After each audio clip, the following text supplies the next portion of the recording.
Okay,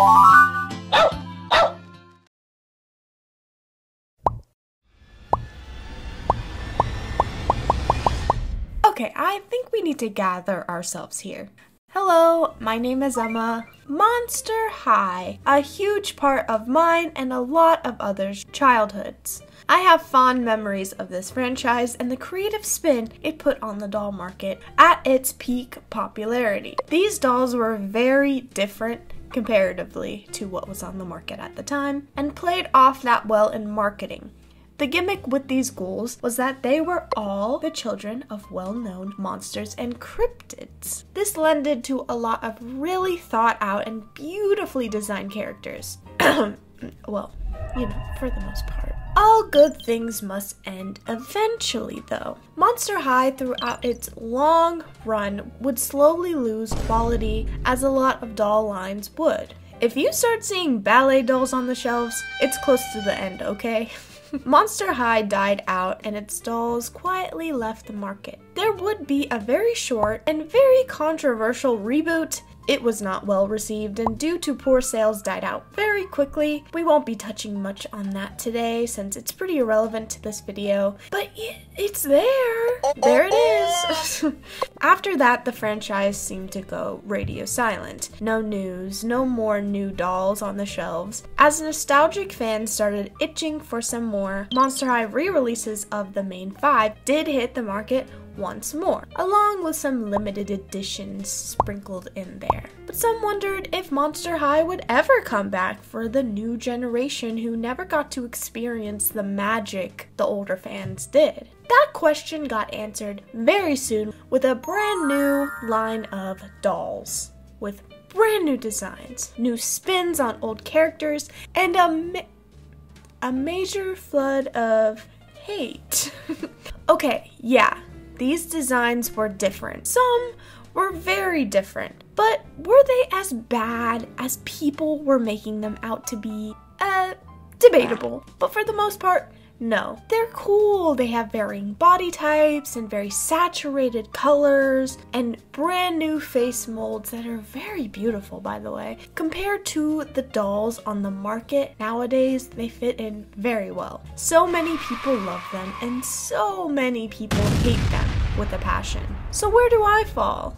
I am with this new generation. I like them a lot, like a lot. They are really refreshing and a great take on these characters. Like with G1 Monster High, there are things I do differently with some designs. G3 faces are beautiful, as I said. They're well rendered and their body types are lovely. I love that so much. Look at that bust articulation. What? But their clothes, their clothing needs work. I don't hate every outfit, and it's clear that the creators take fan feedback very seriously, as I believe they've improved greatly over time. But this core doll line, the ghouls' main outfits are lacking in some of the ingenuity that G1 fashion had, in my opinion. Not that everything in G3 should be compared to G1. I find it kind of annoying when people do that too heavily. Anyway, so that's what we're doing today. Some redesigns on the way I would design these monsters' clothing, and some small changes to the character as well. Now, disclaimer. I know my vision will not fit everyone's. I know I'm not perfect. As I said, I love G3 and the designs are great. I would just like to touch on some of the issues I have with some of them. If you love these dolls as is, please continue your enjoyment. But at the same time, do know I will be a bit critical in this video. Before we jump in though, I'd like to talk about today's sponsor, Unvale. Yay! We love Unvale here. Unvale is a creator platform made for character exploration and world building. Since our last time, I've added a lot more of my OCs on this website. One day I will add them all. Unvale is an anti-AI and NFT site, so the safety of your own artwork is very secure. This platform is a great way to preserve all the info about your OCs while also getting you to think of things you probably never thought of before and different aspects of their personalities. Creating a character profile is fun and can really get the ideas to flow if you're in a rut. There's multiple different traits you can enter, like birthdays, heights, interests. You can even add your own traits if the presets don't cut it. They also added this nifty feature where you can change the color of character profiles to fit your OC as perfectly as possible. Creating custom worlds to categorize OCs that might be in the same universe is great for organization. Unvale has a very positive community of like-minded artists and creatives that almost always uplift others. It's very welcoming, let me tell you. If you have OCs, I'd recommend checking out Unvale. You can use the link in my description to create your own account free today. Follow me, my account is Emma Artley. Thank you, Unvale, and let's get back to the video. Assemble. Alright, I'm going to go over the Generation 1 design, Generation 3 design, and Generation 3 doll design. As for some reason, the G3 animation designs are wildly different from the dolls, something I didn't notice until later on in this process. But in my defense, the artwork used in G1 was identical to the dolls, so I assumed it would be the same, but I was very wrong. Remember to double check things, folks. Also, I'm going over G1 as I think it's important for context, and I'm sure creators of G3 looked at previous designs heavily throughout their process as well. It's important, okay? G1 Claudine was a very strong and recognizable design. Her color scheme balances out perfectly with pops of pink as an accent. I love this design. G3 Claudine went in a very different direction. I do really like the gold accents and the moon incorporations as werewolf, you know, that's good, I love that. Overalls were a choice, but I'm not completely hating on them. I'll admit they've grown on me a bit. I just think the colors in Claudine are a little off balanced, and honestly, I think the biggest culprit has to be the hair. There's already a lot of purple in her clothing, so having a large amount of purple in her hair just made it feel a little too blended together. Honestly, this design was one of the reasons I wanted to make this video. She's just not my favorite, unfortunately. That being said, I tried my best in this process not to look to the G1 designs as gospel, since these are two different universes.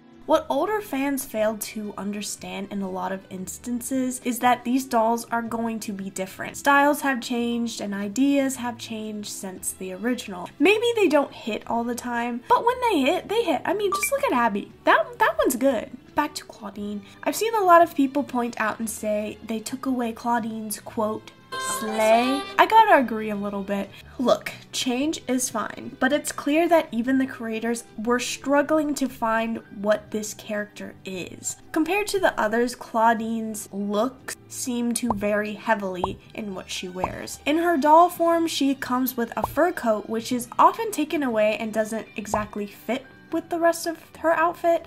It seems they couldn't quite commit to changing her design this much. Promo images often opt out of the glasses or skip the coat entirely. They wanted old Claudine, but new Claudine just doesn't fit with this all that well. Well, I want to make it fit. G3 Claudine is a bit more studious and what I can only call a bit nerdy. Nerd alert, nerd alert. I'm sure that's the vibe they were leaning towards. Also, I haven't watched any of the media with this generation. I'm sorry, there's just so much content. Unlike with the original Monster High, good or bad, I have nostalgia on my side, but with these, I have nothing. It's just like an adult watching a kid's movie. Y'all can tell me if it's good or not though. Okay, if I make another part of this, I promise I will watch everything. But today, no. So please correct me if I'm wrong on any character info I have on this video. I wanted to see if I could combine things I enjoy about new Claudine while also bringing in elements I liked about the old. I think having Claudine be more fashionable and sure of herself is important. I believe in the original, fashion was a big part of her character. It seems the new Claudine has an unapologetic view on life and the way others view her, so So I think those two things could coexist nicely. Like, I'm sure my version wouldn't mind taking risks in some clothing others might find silly, but she'd still look good, you know? I knew I wanted the glasses in there. I desperately wanted to make them work. But I changed the style of them greatly. I think this cat eye fits well. Animal prints are always a staple of Claudine as well, so it was important I included that. I took inspiration from Claudine's formal wear dolls and gave her a necktie. I love these dolls so much. I also made her hair color brown again since, like I said, I think colored hair would throw off the balance a bit. Maybe it could work, but I like the way this looked a lot better, so.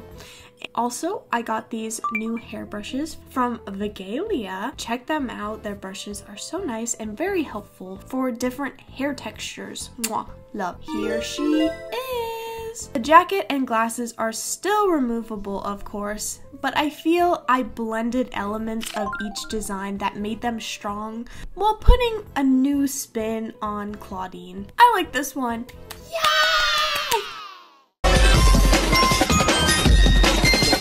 I have many thoughts on Lagona. G1 Lagona is one of my very favorites. I love the sporty attire, but it's still elevated to the point that she doesn't stand out that much against her other girls, you know? She looks as if she could jump into the sea at any time. I love her a lot, what can I say? I'm a Lagona lover. G3 really leans into this sportwear very heavily, and there is one glaring difference. She's pink. I was a big hater of this pink Lagona, but you'll see how my opinions change later on. I knew rainbow is what they were going for in this design. Rainbows are very marketable nowadays. Bright color in general is a very big thing in dolls and toys at large right now. So having a doll to represent that was important for sure. In G3 doll form, there's slight differences, especially in the sweatshirt, which I do like more than the show design.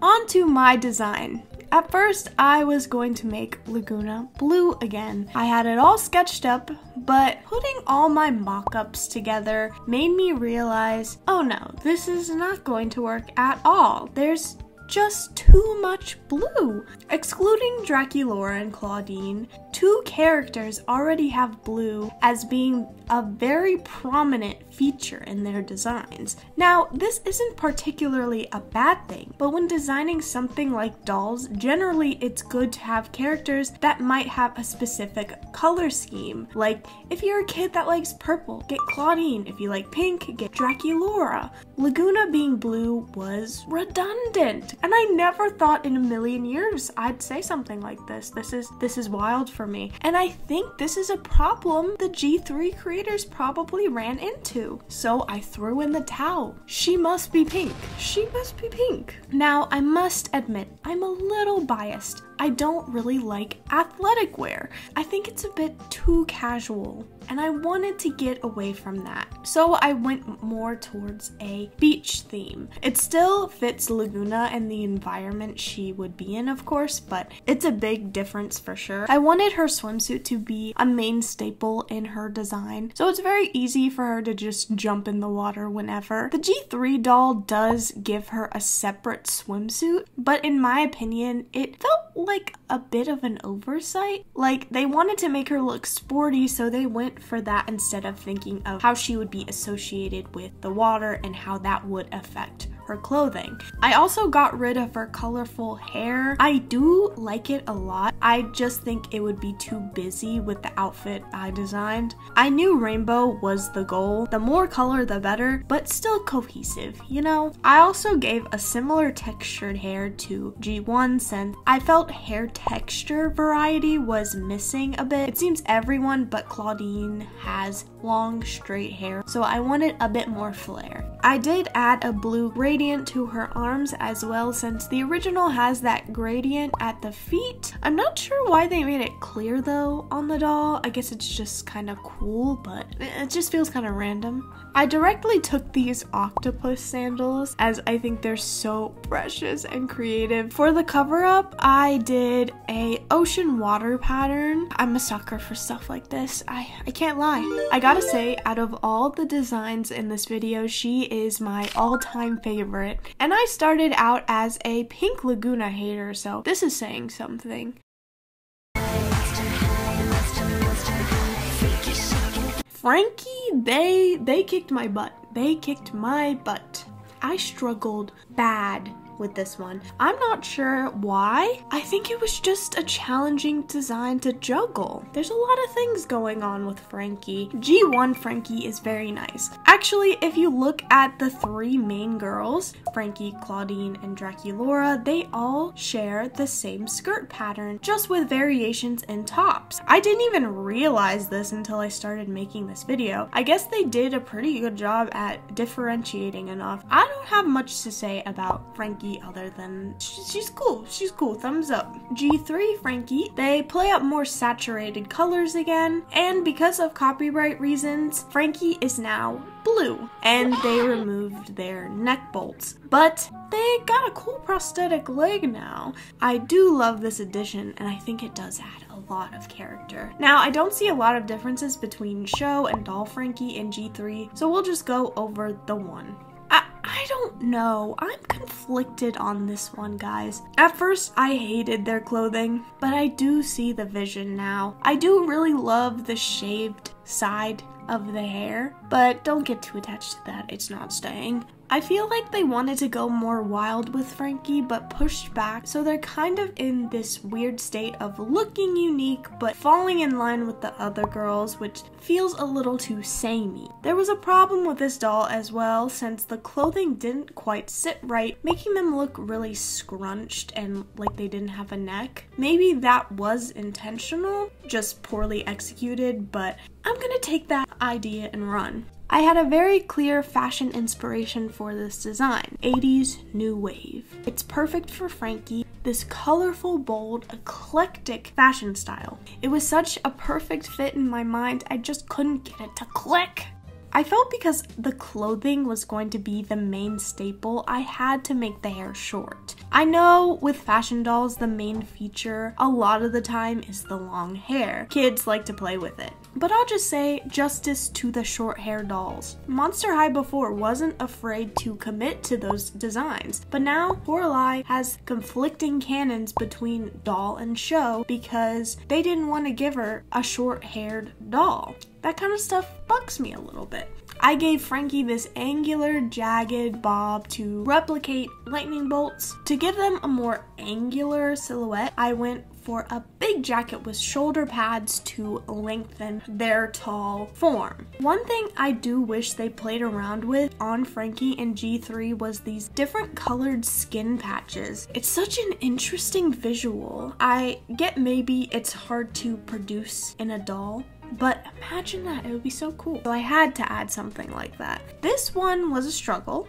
but in the end, I do like how this turned out, and I'm so glad because I wanted to do Frankie justice. The only thing I do wish I did add more of was more lightning bolts, but oh well, pretty good, pretty okay.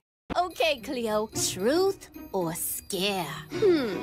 How about scare? Hello, Cleo. Original Cleo, again, is iconic. It strays from the visual formula of skirt or shorts and gives us this full body wrapping with this amazing top. Cleo Denial was never my favorite as a kid, but her design is very good in my opinion. G3 Cleo show design. I'm not a huge fan of it. It just seems a bit lazy, but maybe that's a bit harsh. Let's just look at her doll's design. It clearly has a lot more thought and small details that really make it cohesive. Look at her bag, her headband. They incorporated all of this ancient Egyptian imagery so well. She's a really beautiful doll. In my opinion, she's one of the strongest designs in this lineup. And the jacket, look at the jacket. It's so clever. That is ingenuity right there. The show design just feels washed out. There's too much blue and not enough of any other color.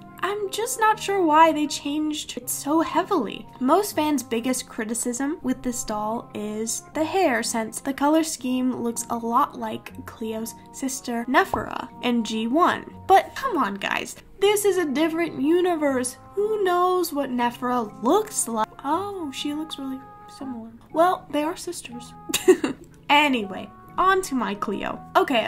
I thought Frankie was the thorn in my side, but Cleo? She turned out to be a stake through my heart. I'm not sure if it's because I never cared about Cleo that much or if she's just hard to adapt, but I played around with this design for hours and I'm still not happy with it. I've just decided she needs a complete redraw that I do not have time for right now. I just decided to produce the best I could and pray. Please don't hate me for this. I tried so hard. I gave the original Cleo hair back as I did always love the gold highlights, though the tinsel in the doll's hair, tinsel never looks good. I also gave her bangs back as I think that really adds to the Cleopatra look a lot. I just wasn't a big fan of this massive side part. I think G3 lacks a lot in styling of the hair. Most dolls just have their hair down, which is kind of boring. I tried to put more Egyptian themes, but I honestly think the original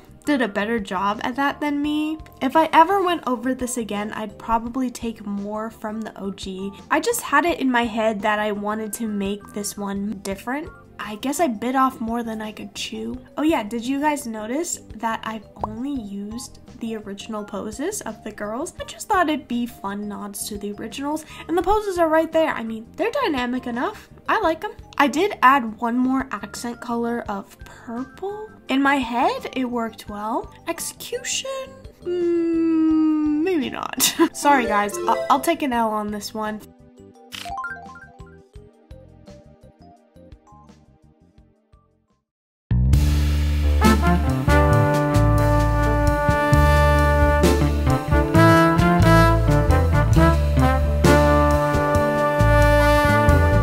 Draculaura G1 design is so...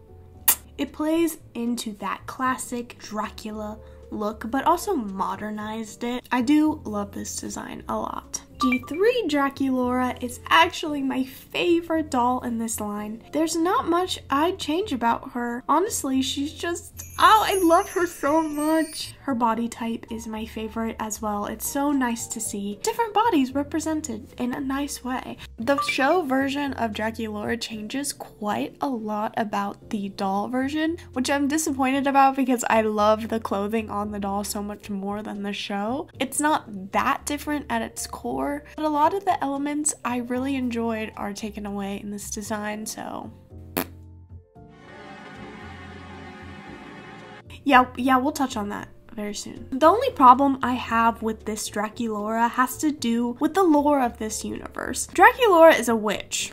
There's no place like... I want to be a witch! Look, I'm not about putting a character in a box. I do think that characters can be a million different things. However, this edition just seems unnecessary. Especially when Monster High has even categorized witches as their own monster previously. Maybe this is nitpicky, but it just seems like the creators wanted to add things for the sake of adding something instead of it being more thought out. You know, on to my design. I didn't change a whole lot clothing wise, except I did make her top more of a fitted corset kind of look. I did contemplate adding polka dots as I thought it would fit, but in the end it felt kind of busy. I gave her pigtails back. They were just too iconic. I know in later dolls they come back, but I have got to have them right now. Draculaura having high stockings just makes so much sense. I love it so much. This is the section we are going to talk about the toxic people surrounding this fandom. I say people surrounding the fandom and not in the fandom, because can you truly be a part of a fandom that's supposed to accept all unique and freaky flaws, literally the basis of Monster High, if you can't contain your fat phobia and making extremely shallow jokes. I've seen some people's true colors, and no, they're not hating on the design or outfit. They're blatantly making fat jokes about dolls for children. Now, all this started with Draculaura's change, which some did have something to say. Out of all the dolls, she did become the thickest out of the main group. She's not fat at all, by the way. Can we chill, please? But when Caddy Noir was leaked, oh, it was over. Is her design my favorite? No. I think if I'd ever do part 2, I'd love to touch on this. But did people need to be this toxic? No. I can't take people saying the OG was better in every aspect seriously because they often criticize the bodies when the original didn't have any variation at all. Yes, they were heavily stylized, but they were all the total beauty standard of the time. As a kid, I struggled with body issues, and these dolls didn't make me feel that great about it. If I had these different representations of people, I might have felt better about myself. Not all change is a bad thing. I want to say not every fan is like this. Most are very civil and positive, but I've seen you guys and I don't like you. Just remember, even if it is a fictional character, you're still commenting on a body someone might have, and hey, maybe you don't care, but these things affect people. Being nasty for the comment under it being, no, it's not eating up a fictional doll. It's just being gross. Rant over. I had to get that off my chest. It's been bugging me. Here's my Draculaura. She's cute. I like how she turned out a lot. I think I still might like the original better, but hey, it's not that far off, so. This was a lot of fun, except Cleo. Cleo was kind of torture. But other than that, it was really nice. I did change my style a bit for this to match the Monster High style a bit more. Maybe not all of you will like them. I just want to say, please be kind in the comments. Opinions are welcome though. Which one is your favorite? Let me know in the comments below. Let me know also if you'd want another part of this. We're only at the tip of the iceberg. There's a lot more I could go over and a lot more I'd like to touch on. Thank you so much for watching, and thank you for the continued support. Like, comment, subscribe, and as always, peace.